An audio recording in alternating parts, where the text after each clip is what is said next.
Здравейте, предполагам обичате да ядете много неща, като пица, дюнер, пържени картофки и така нататък.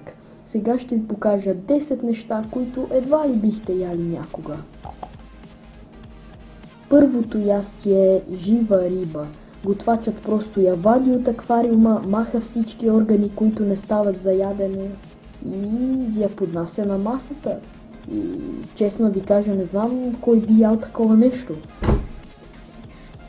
Сега отиваме в Китай, където мисля, че трезвено животно не може да се смири с това, че ще го изядат. Затова са решили да облегчат участта на тези скариди, като ги напоят с алкохол. А във Виетнам могат да ви донесат жива жаба с още биещо се сърце. За това ястие се отглеждат специални жаби, а на силно впечатлителните хора не им препоръчвам да си поръчват това ястие, защото кожата от жабата се сваля направо пред вас. Пред вас стои жив октопод, който просто се полива със сос и се яде. Представям се какви са усещанията на хората, докато дъвчат горкото животно.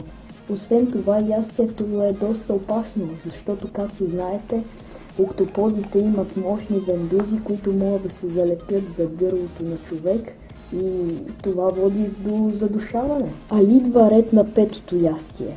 Петото ястие ще го измислите вие. Напишете в коментарите какво е най-гадното нещо, което сте яли, или поне най-гадното нещо, за което сте чували. И това беше всичко от мен. Чао, чао!